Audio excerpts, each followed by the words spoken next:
Good morning. As Doug said, I'm Mike Niehaus. I'm head of lending for the Small Business Administration here in Nebraska. I've been with SBA for 39 years now, all in lending and economic development. So hopefully I've seen some of the issues that you guys might run across, and we can talk a little bit about them. Before I jump into the SBA stuff though, since we're filming today, we need to know a couple of things. First of all, how many in the group, when the camera's on them, it's hi and smile and wave to mom? Okay, not many of those. Okay, how many of them are you're staring at me intently, pretending that you're totally engrossed in the presentation? How many of those? Doug's going to those. All right, all right. What I'm going to try to do with you today is we're going to look at three things. We're going to give you a brief overview of SBA services. We're going to talk about how SBA loans might be of help to you and the process of how to get that help. And we're going to take a very quick look at some of the more common loan programs that you might get involved with if financial assistance with SBA fits into your needs. But the most important thing I want to do today is answer your questions about SBA. So what I'd encourage you to do is at any time, if you want some more information, an area I didn't touch on, a clarification of something that is on the screen, please stop me, jump in. The more today's session is a dialogue, the better off we'll all be. The more you force me to make it a monologue, the longer it's going to seem and the less you're probably going to get out of it. With that, let me get started. Oh, now you're not going to work. There you go. Too many heads in the way, I guess. Again, the first thing I want to do is give you a very quick overview of what SBA is about generally. We're an independent federal agency. We started in the early 50s. What we're supposed to do is assist, counsel, and champion the interests of the nation's small businesses. Since I'm going to spend most of my time talking about our financial programs, what I want to do is just quickly touch on largely the other things we do. The agency provides a wide range of training and counseling. Some of those services are providing online at sba.gov. Not only do we have general business guidance at that source, but we've actually got full-fledged training courses that you can take online. I encourage you to take a look at those. If you're looking more for face-to-face training, we have some local partners that provide most of those services. First of all, the Nebraska Business Development Center, NBDC, and the Service Corps of Retired Executives, SCORE. NBDC is located on the UNO campus near Exarban Village. The SCORE actually works out of our offices near 108th and Maple. Both great resources for you if you want to sit down with somebody and talk about various aspects of your business. Both also put on a wide variety of training classes that may be of help to you. Another thing the agency does is we try to make sure that small firms get their fair share of government contracts. We do that through a variety of means, but one of the key resources we've got there is again through the Nebraska Business Development Center. Their Procurement Technical Assistance Center provides great guidance on how to work through the government contracting maze, and it can be a bit of a maze. So if you're looking to get into that arena, they are a great resource as well. Finally, SBA is the source of funds to deal with a natural disaster for everyone except political subdivisions and farmers. So homeowners, businesses of all sizes, renters, landlords, and nonprofit entities all repaired their facilities from the flood damage with low interest government loans provided directly through the Small Business Administration. All right, let's move on to today's main topic. When we're talking about SBA, talking about financial assistance, I'm confident the most important topic from your perspective, what's in it for me? The whole idea of SBA's programs is to make sure that you get all of the money you need and get the best financing structure to increase your chances of success. When I talk to business groups like this, I always like to give this description. You've gone in, talked to Doug and some of his cohorts, laid out what you want to do, and now you're meeting to discuss that loan. And the discussion goes something like this. Well, we looked over your plan here and we're very impressed. Wonderful business. You've certainly done a tremendous amount of research and really laid this out well. But SBA's there for the buts. That's why the agency's there, to help you get over that hump, get the deal put together. Our programs are specifically designed to provide longer-term financing than traditional lenders normally provide. A study many years ago showed that 93% of SBA loans carried a term of more than 5 years. By contrast, only about 10% of non-SBA backed commercial loans had a term of 5 years or of over 5 years. Our support often allows the lenders to accept less money down than they might do through their traditional policies. SBA frequently can back expansion projects of existing businesses with our existing operations with little or no investment in the new project. Again, let me give you a couple of examples to give you a feel for what I'm talking about. In fact, the first example that comes to mind is a call I got from a local lender, actually upset with me. Mike, our customer just come in. He got a loan. I'll probably better not name the bank, but another local competitor. They said they financed their building 100% with an SBA guaranteed loan. You can't do that. Well, you know, actually, I can. Because what SBA is looking for, does the cash flow work? Is the overall capital in the company manageable? In this case, the management was in place and well proven. And yeah, we'll take something beyond the building to try to help shore up the security of the loan, but we surely can do that. Why was it important to the customer to do it that way? He's growing rapidly. Yeah, they had some cash they could put down on the building, but if they do that, then they're going to stunt their own growth because they don't have the working capital that they need to move forward. That's why it was important for them to get that kind of financing arrangement. Along the same vein, I always can't forget my brother-in-law out in California who owns a rug cleaning business.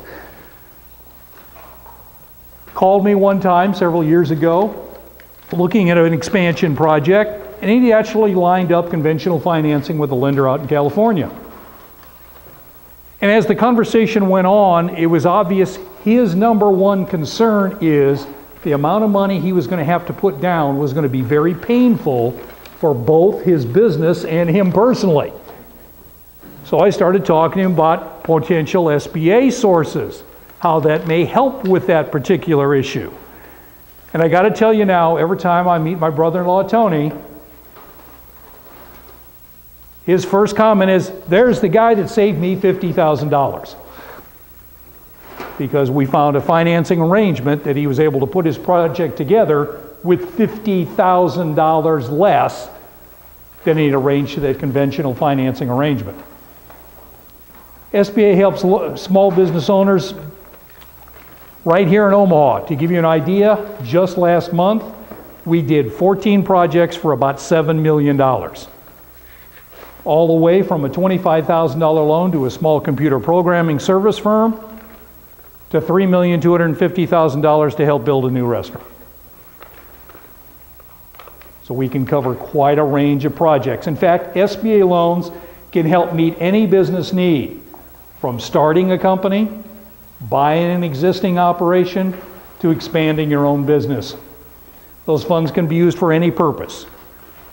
Construction, acquisition of a building, acquisition of equipment, acquisition of inventory, working capital, debt refinancing, basically any need that you have in a business can be financed through SBA.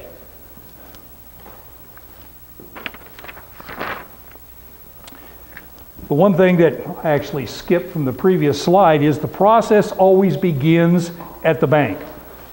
We've got a number of great lenders here in the state of Nebraska, certainly right here in Omaha, First National obviously being one of those. So you can be dealing with people who are experienced handling SBA projects, and they'll make the process a nice simple one for you to handle. When you're dealing with the banks, I always like to talk about collateral. Why? Because the most common reason the people at First National ask for SBA to guarantee a loan is your project doesn't provide the secondary support their policies say they should normally have. So I want you to have a feel for how SBA looks at that key credit factor. The one thing you need to know is SBA, from our standpoint, we never decline a loan solely because the collateral isn't good enough. On the other side of the coin, I want to emphasize, we're there to protect the taxpayer's interest. We're not looking to be poorly secured if it's not necessary. In our analysis of the collateral position, we're going to put limited value on current assets. The thing that you'll see is when we're talking about fixed assets, equipment and buildings, the values we use are very comparable to the lenders that you're working with. Using that valuation structure, we're frankly looking to be fully secured if possible. If the business assets fall short, we're going to look to your personal assets. If there are owner assets available, we're going to insist that they be pledged on the loan. Generally, we're looking things like equity in real estate, traded stocks and bonds, that kind of thing. Again, if all of the available assets in the business and your personal assets are offered and we're still not going to be fully secured, SBA was still going to be willing to guarantee that loan. Obviously, the expectation in that scenario is the other credit factors are all favorable. The cash flow works. There's a reasonable amount of capital. And your management background appears to be solid to run that kind of operation. If those factors are all there, we'll make the loan secure it the best we can. What we're there to do is help the lender manage the risk on a viable loan project, but one that may not necessarily be able to provide a solid security base that they need. If you're working on a project where your desire is to keep your home out of the picture, SBA is not the alternative for you. If the bank would make the loan with your home, you might as well go ahead and do it, because SBA is going to insist on that same structure if we're involved. We're not a solution to that problem. All right, eligibility issues. First on the list there, you see nonprofits. Those are, I must emphasize, nonprofits on purpose. You know, they've told the IRS, our purpose is not to make money. We're goodwill industries or the like. It's not the businesses that are plenty out there that can't figure out how to make any money. That's a completely different problem. Who can get an SBA loan? Citizens can, as well as permanent resident aliens. For those who are not citizens, we'll work with the Customs and Immigration Service to verify that they have appropriate status in the country. Franchises. Most franchises are eligible for financial assistance, but not all. To simplify that process, SBA created what we call the franchise registry. The idea of the registry is the franchisor can present their franchise agreement and related documents so that we can review them and make sure that it's going to be an eligible entity for SBA purposes.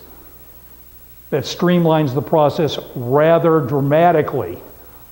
Over those that aren't on the registry, yes, we'll still deal with them, but it means all those documents have to be reviewed at the time of the application, and that will take a little while. If you've ever seen franchise agreements, they tend to be, what, 1.5 to 2 inches thick, a couple hundred pages, and yes, it takes somebody some time to read through those. Again, most franchises are eligible. One of the most common areas, though, where we have issues is if you're going to start a convenience store. We have lots of issues with your agreements with gas suppliers. If you're looking at that particular industry, I would strongly recommend You get the agreement, whether they call it a franchise agreement or a fuel dealer agreement or whatever. Get it in through your lender to SBA to have it checked out. You might as well know up front whether SBA is going to even be an alternative for you or not. And I must say that there's a good chance it will be not.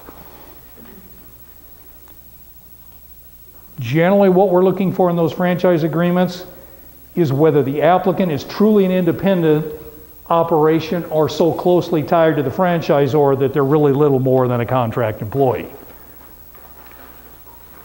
I must admit there are a few other issues that we look at. For example, the last time I reviewed it, Hooters was not an eligible franchise.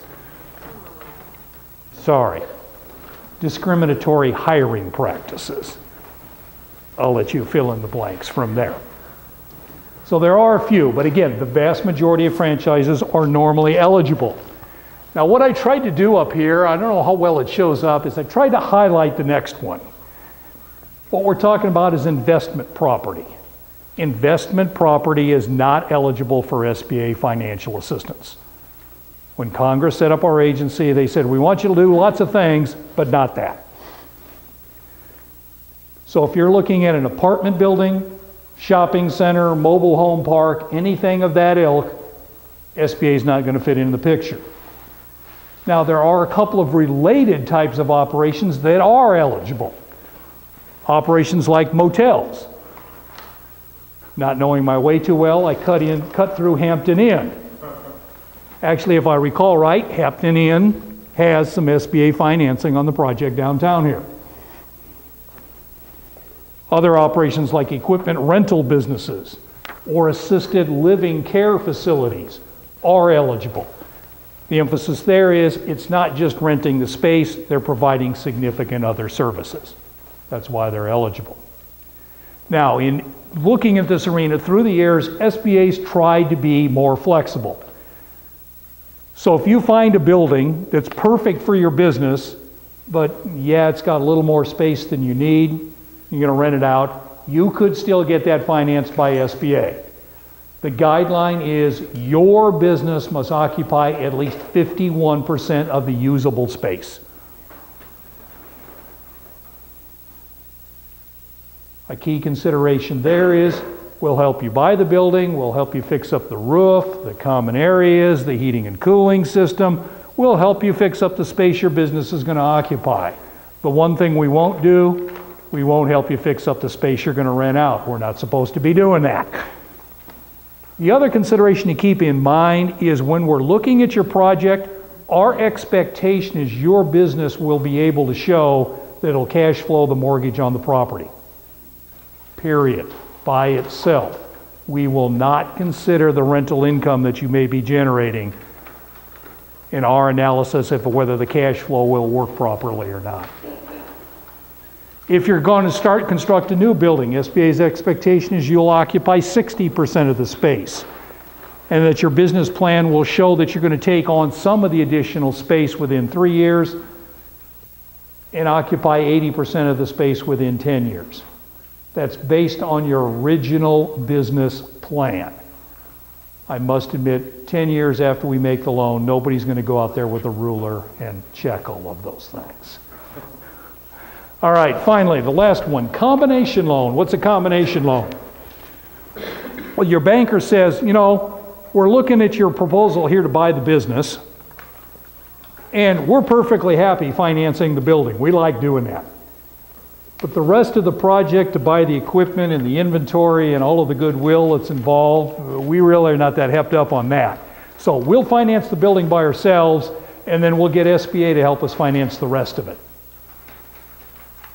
That's a combination loan. SBA will not do that.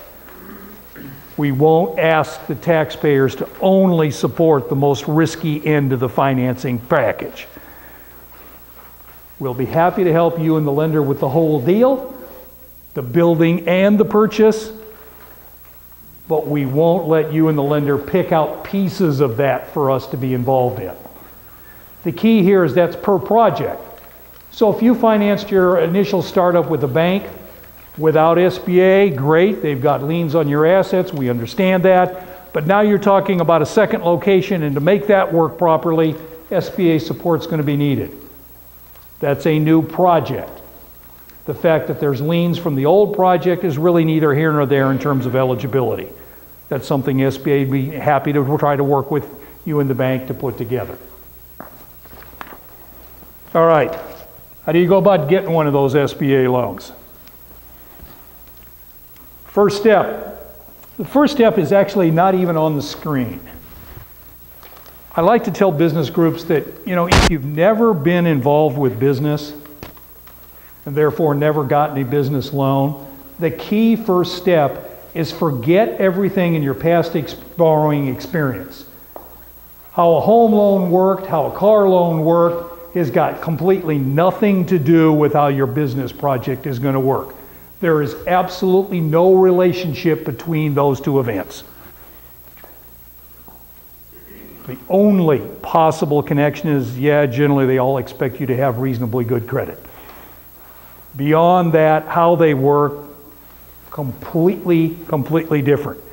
So that past experience really is of no value in what you're going to run into when you're trying to put together a business credit. Next step that is up there, business plan. Number one, we hope that you're doing that for yourself. You've got a roadmap for yourself on how to make this work. But quite honestly, secondly, why have you developed that business plan? That's your sales tool to convince Doug that he ought to do this.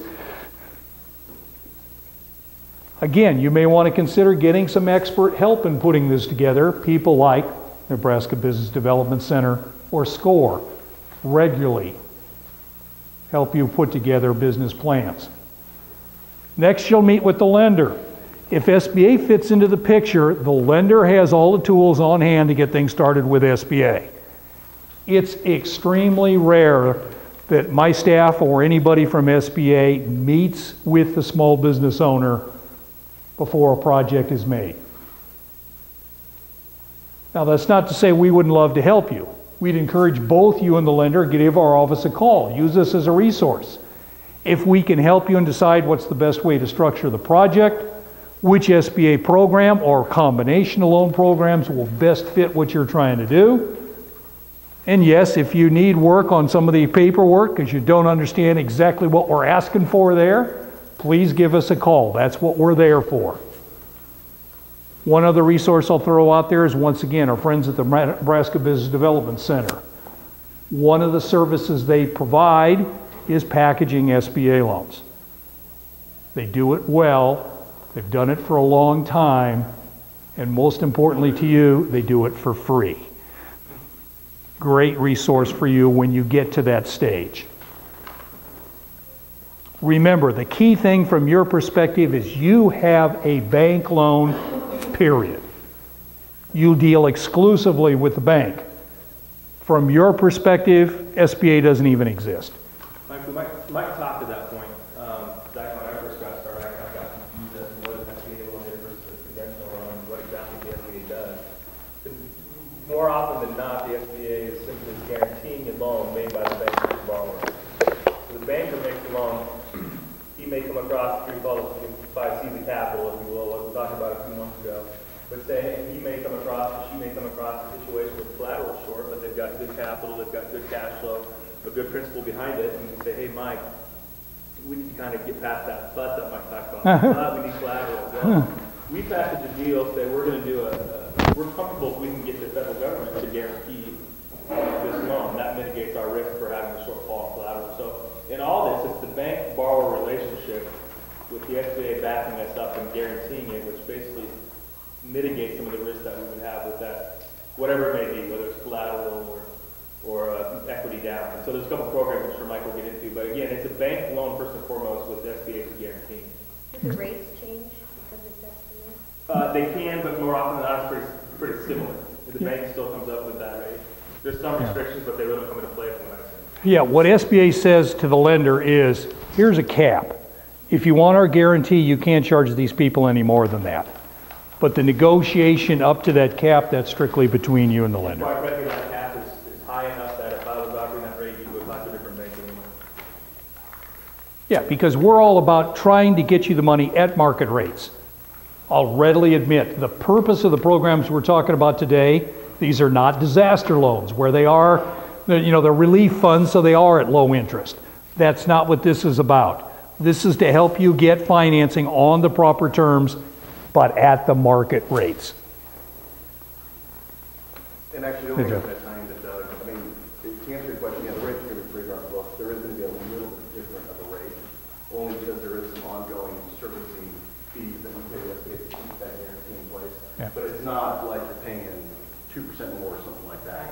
And so there will be a minor, something like that. I mean, so you're not talking dramatic, but there will be a slight difference. But again, you know, from my experience working with a lot of the people that need these, whether they're startups or somebody really trying to grow, it's a matter of, okay, yeah, the rate might be slightly different, but it's a matter of, hey, this helps you get the deal done. But I can get it. Exactly. Yeah. Exactly. You can do it, we're just not going to do it. Literally, I mean, it's literally the bridge that gets them maybe an unbankable loan because they lack one piece of that credit process. Because they don't have it, if they go with the SBA guarantee they're eligible for it, they can get a deal done. So usually the rate never even comes into play because they're so happy to have access to that source of funding. Terrific. Great question.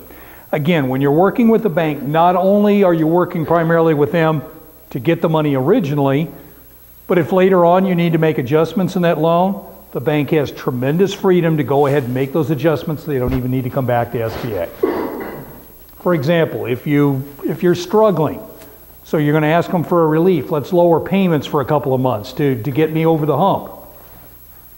Bank's got the option to do that. They don't need to ask SBA anything. On the other side of the coin, let's say you're doing great. Hey, when you originally set up that loan 3 years ago, you took a second on my house. My business has grown. I've made all those payments through the year. The loan has shrunk. Can't we get rid of that house on now? Bank's decision to make. They don't need to come to SBA and ask if that's okay or not. So again, they've got tremendous freedom to handle that loan. Doug mentioned some of our more common programs. Let's take a look at the most common ones right now.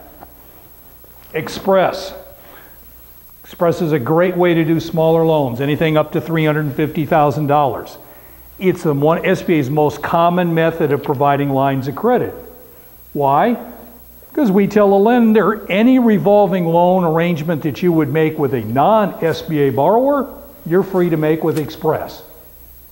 So it's the way they normally do it. How simple is the application? Always easy to say simple application for me, isn't it?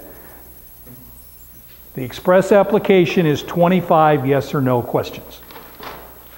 Questions like, have you ever been arrested? Are you a veteran? Define arrested. If you don't know whether you've been arrested, then chances are you've never been arrested. So this is, it says it's the Express. I assume it's quicker. I mean, what is a borrower looking at from the day he walks into, you know, Doug or Jeff's office to when he's got the money? What's the timeline look like? Okay, well, you got to answer those 25 yes or no questions. Most of my lenders tell me that takes 90 seconds or so. So now you're done with the SBA application. The bulk of the time is preparing for the bank what they would normally get to make a loan. However long it takes you to get that done. Then their Express lenders have what SBA calls delegated authority. What does that mean? That means they don't need to come to us to have us underwrite the loan. They can basically commit the agency. So what they do is they submit electronically to us, telling you who you are, how much money you want, and we respond to them electronically. That process takes at the most 20 minutes, Scott, if that. So that's how long it takes. This particular program is the most similar to a traditional loan application process. Again, it's limited to $350,000, but if the product are left getting the financials, if you know you, the deal. So on the bank side, you know, maybe it could be a few days, it could be a few weeks, but it's all really on the bank at this point, not the SBA. Terrific. Let's look at a similar tool. Small Loan Advantage. Again, Small Loan Advantage provides the best guarantee that SBA normally provides. Due to recent program enhancements, the application has been changed so that we're using the Express forms that we just talked about. This is rapidly becoming the most commonly used SBA program. Why? The SBA Express only gives the bank a 50% guarantee. I think I had that on the previous slide. This one, it's a 75 or 85% guarantee. That's more attractive to the lender. It's still using that simple process that we talked about for the Express loans. So, they're getting the best guarantee available. You're using the simple Express process. And once again, it's using that electronic submission process that we already talked about that gives both of you a quick response time. Any term loan project of $350,000 that's eligible to be done with SBA can be done with Small Loan Advantage. So all of the things that we talked about, as long as your need doesn't exceed $350,000, you can do Small Loan Advantage. The other unique thing about this program is you get a $300,000 Small Loan Advantage loan today to start your first store. 2 years from now, you want to start a second store, but you need another $250,000. You can use Small Loan Advantage again. It's $350,000 per project. And is it $350,000 is the project price or the guaranteed amount? Project price, it's the loan amount. That's the maximum loan we can make with Small Loan Advantage. All right. Next tool. Next tool is the catch-all. Standard program is for those deals that don't fit the other programs, either because they're too big, not eligible, whatever. So if you're talking about loans over $350,000, you're working with some form of the standard loan application package. Maximum loan is $5 million. That could be one standard guaranteed loan. It could be a series of Small Loan Advantage loans, and now $3 million because you've reached that stage of your business. The key factor here is we're talking about our normal maximum guarantee, 75%. So if you've got existing SBA loans outstanding, all we say is the total guarantees can't exceed $3,750,000. The maximum we'd normally be able to guarantee with one standard guaranteed loan. I just did a project with a lender, and frankly, they were doing the electronic submission process. They couldn't get it to go through with a 75% guarantee. Mike, we don't understand. Well, your problem is your borrower already has an SBA back loan through another lender. Apparently, the borrower forgot to mention that. So what they did there is, yes, we did a $5 million loan, but that case it was only a 70% guarantee so that they could fit it in with that $3,750,000 limit. I'll readily admit the standard application, yes, there is some paperwork involved there. Once again, I mentioned earlier, Nebraska Business Development Center. They are a great resource when you're at that stage, particularly if you're talking about a standard application. Now, one of the things that's in the material I brought, and I hope that you'll take today, it's in the back there, is you'll see something called a preferred lender. First National Bank of Omaha is a preferred lender. What's that mean to you? Well, from the paperwork standpoint, nothing. You still got to put together the standard application. But the process is speeded up because they don't need to get SBA's underwriting review of that loan. The simple electronic process we talked about for Express, they can do it on that package as well because they are a delegated SBA lender.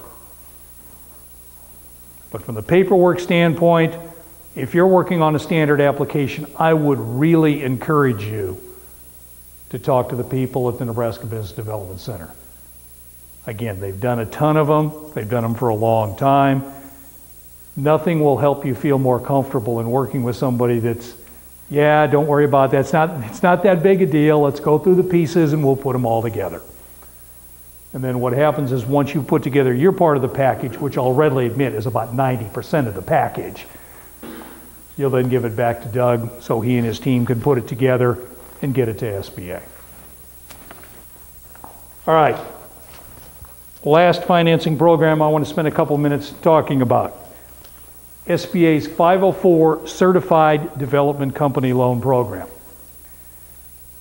I'd like to take a quick breath here to emphasize that now we're moving to a completely different program with a much different philosophy. All of the guaranteed programs, and there are actually other programs that we don't have time to cover today, but all of those guaranteed programs, they're called 7A loans. 7A is the section of the Small Business Act that authorizes guaranteed loans. They all have one thing in common. They're generally helping the lender overcome some weakness in your credit proposal in order to get the deal put together. Quite honestly, if you walk into the bank and say, here's my deal, and Doug says, great, you don't need SBA. He's just told you it fits the bank's lending policy, let's keep moving. And by all means, do keep moving. It's when he says, but, that you need to start talking about SBA. The 504 program does not fit that mold. Nearly all 504 loan projects could be done without SBA. This is an economic development tool to offer you great rate financing. There is not necessarily any weakness in the financing proposals that are done 504. I mentioned the Hampton Inn over here. Hampton Inn was a 504 project.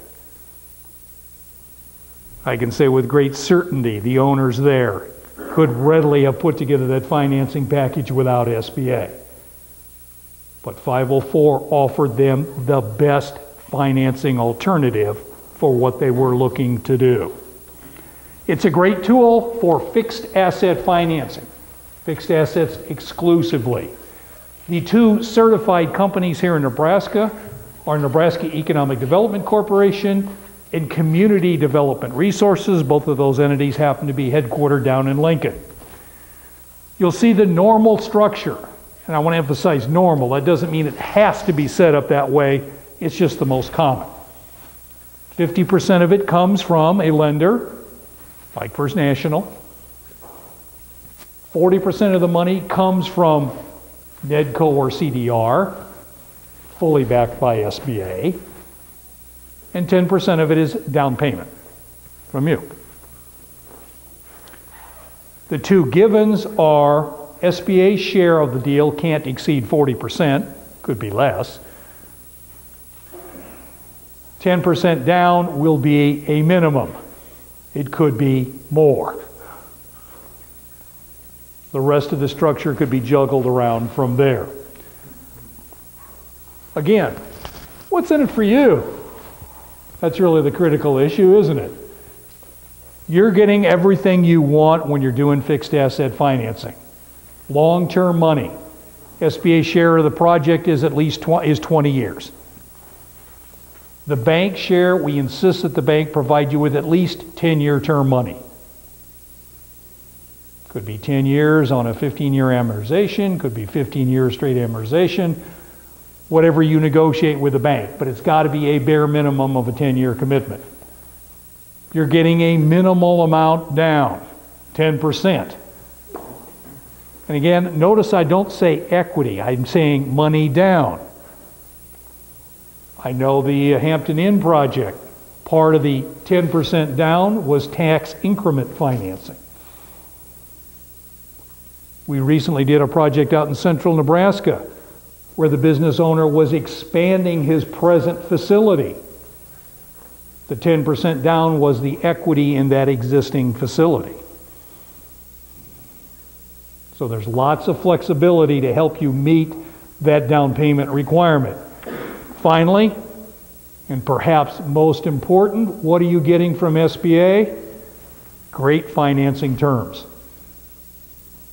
These projects are closed once a month. Last month's sale went for 4.29%. That's fixed rate money for 20 years.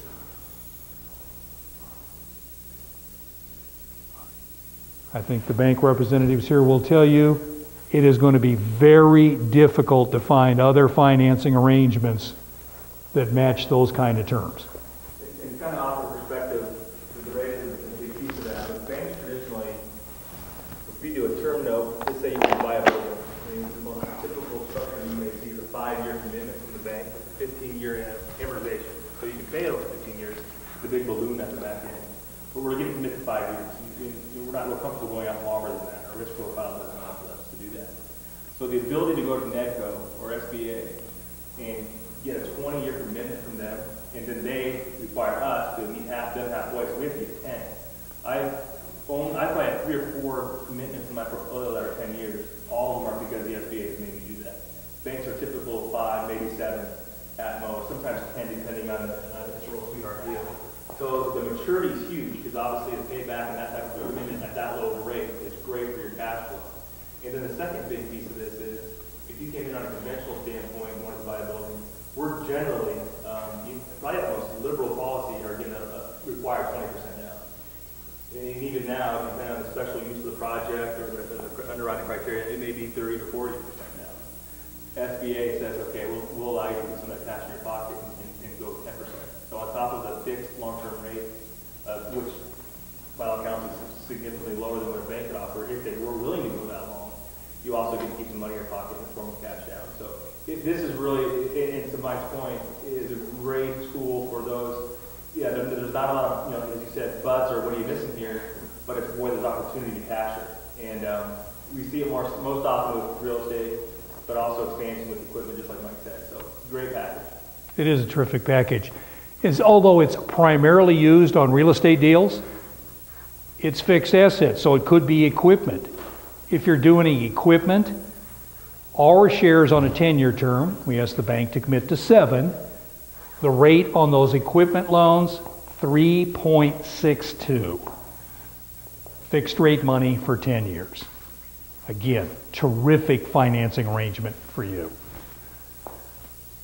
Now, the 504 program, one of the other things it does is allows us to work with you on much bigger projects. Historically, we've commonly done projects in the $4 to $7 million range. But recently, with the limits raised to what you see up there, we're doing projects now in excess of $10 million. In fact, last year we did one of the biggest SBA projects in the country. It was out in Wahoo. It was over $16 million. Our share was nearly the $5.5 million maximum because it was a manufacturing firm. Now I know whenever I talk about that, and there's representatives here from Nebraska Economic Development or Community Development, they cringe because they don't want you to get the impression, well, that means that we only work on those giant projects. The vast majority of 504 projects, the total projects from $250,000 to $1 million. Our shares in the $100,000 to $500,000 range. They do a ton of those. So there's quite a scale that they can help you with this program and offer you this great financing tool. One of the questions that you may be thinking, maybe not, but I think I asked at the beginning was, why would a bank want to do a 504? Why not do it conventionally? If the credit risk and the credit profile, the risk profile is top notch, why would they want to give up 40% of the outstanding, some of the down payment that they would normally get, and then offer to the customer at a lower rate? Well, the quick answer is, well, ideally, being altruistic is we want to offer the best structure to the customer, sure, but it also then leaves us with a lower loan to value on our project because we now have 50%, versus the project cost or loan to value versus the traditional 80. So there is an improvement to the risk of that credit as well. So it does serve the bank in that capacity. And the other factor that Doug did mention, they also know that if they don't offer it to you, you might walk to that guy down the street who does offer it to you. And he's aware that, gee, you might really like that. So it serves you well all the way around. Because it's fixed asset financing only, the other financing tools we've talked about from SBA, if you need working capital as part of this project, get a standard guaranteed loan, do a small loan advantage loan to meet those needs on top of the fixed asset financing you put together with 504. Now, we're running at the end of our time, so let me wrap it up for you. A couple of things I want you to take away from today's session. Number one, SBA is there to help make your projects happen and to ensure that you've got the right financing arrangement to maximize your potential for success in your business. The SBA loans that you're dealing with are strictly bank loans from your perspective. You get a bank loan, period. We can help you with any type of financing project. When your business reaches the stage that you're looking at a significant fixed asset project, please keep the 504 program in mind. It's a great way for you to get the right financing package. And although those rates do move, frankly, what the financing vehicle there is a debenture that we're offering to investors to generate that kind of rate for you. But that rate has been well below the market for a long, long time. You're going to get a great rate using that tool. Now, the last thing I'll mention, I've got a box there in the back with what we call our resource guides. It'll give you more background on SBA, particularly in those areas outside of financing that I didn't talk much about today, as well as give you some additional details on some of the other financing programs that we didn't have time to cover. With that, once again, your questions. Actually, I'm just going to add something else to what Mike was saying. You know, one of the benefits of this is more of a First National plug, so if you do have questions, feel free to talk to me myself afterwards. One of the benefits that First National has, not only being a preferred lender, we actually have different size groups that work with different size SBA loans. So that means if you're a really small business looking to get started, we have somebody that can help you with that. If you're an established business looking to borrow a lot of money, we have somebody that can help you with that. Whereas you may go to another institution and they have that one lender that does them all, and so maybe that person trying to borrow $50,000 may not be as important as the person borrowing $3 million. Our group is actually set up to where we can help with all of those requests. So if you have questions, please let us know. And also, just to kind of throw another thing out there too, you know, I have customers that we talk to about SBA loans that come in and they're like, hey, you know, my friend was telling me about this and they said it was a nightmare to do all the paperwork. Not true. Again, with us being a preferred lender, we know what paperwork the SBA needs, and we will help walk you through that process if you have not already gone to the NBDC to put that together. So that's where it really pays to work with a bank that has that specialty and can help guide you on, hey, this is how we want to structure this. This is the type of documentation we need, and we can make it a very easy process for you. So that was my shameless plug. Not a problem. Not a problem. Questions on anything about SBA that I can help any of you with? Told you more than you already wanted to know, right? Yes, sir. You said that it's basically for any stage of your company, but how many startup companies do you get versus established companies that have cash flow and that want to do expansion? About 40% of our financing goes to new businesses. Why? Well, new business means lots of unknowns. Lots of unknowns mean higher risk for these guys. So when they're looking for at your request on a brand new business, SBA is commonly involved in that particular stage of your operation. How do you assess cash flow on something like that, or assess the ability to repay that? You made the comment earlier that you need to identify the ability for that borrower to repay you. When you come up with small business approaches you, what kind of questions are you asking from them? We're looking at your projections, and then we're asking enough questions to see, did you really think about this? Or did you do what unfortunately we've seen from time to time? Okay, I need this profit for this whole thing to work out, so let me work it backwards from there. Oh, there's my sales number. No, that's not what we're looking for. Have you really thought it through? But it's on projections. And that gets back to the risk thing that we're talking about. They are, in fact, just projections. They're your concept, your hope for what you can do. And that's why banks commonly get us involved at that stage. So I guess the message is if you are a startup and you're working on projections versus historical proven cash flows, you know, for lack of better terms, have your crap together, right? I mean, have your presentation, your thoughtful analysis done, because that's what you're looking for in the bank. In the bank's the same way. We're all looking for that same thing. Convince us that you can do this. Don't just lay out the numbers, convince us. I'm going to do $1 million in sales. How? What made you come up with that number? What is it based on? That's the kind of things the bank and SBA are going to want to see. With Yeah. a company like that, let's say you've got they have everything together, they have a great story, great team, but, you know, maybe they're 35 years old, they have a negative net worth and no house. I mean, you know, meaning they don't have any collateral beyond these projections, or maybe some intangible stuff that's hard for, you know, the SBA to quantify. Is it too soon to come to you at that point? Well, the key other piece that you didn't mention, great plan, great people, you have a little bit of capital. If you've got a little bit of capital to put into the thing, but still not really a lot of collateral, again, from SBA's perspective, we'll work with that. And Doug's likely to turn to us in that particular scenario. That's a good question, though. I mean, it's not necessarily, you know, being 30-something is by nature, coming out of school and being a young person, young professional, is you're going to be in a situation where on a personal basis you may have zero to very little equity on your personal balance sheet. But you come with a good character and a good proposal and a good vision, and sure, you're on a collateral shortfall, maybe there's a tad bit of equity in the business, which is different than the capital you're going to show on your PFS. It can be done. You know, I have an example to your question on the house. A lot of people don't own homes, especially, I would guess, a lot of the folks in this environment who may live in urban settings or rent condos, etc. But I had a SBA loan a couple years ago, which they borrowed maybe called $1 million, and they were buying an apartment. And it was all cash flow business, and so it's all goodwill in the business. There was zero tangible collateral to secure the loan. And so naturally, we're going to turn over every rock, and the SBA requires them to turn over every rock to find out where can we find our collateral. And the next obvious step was their biggest asset on their personal balance sheet was their house. But it was 85% loaned up.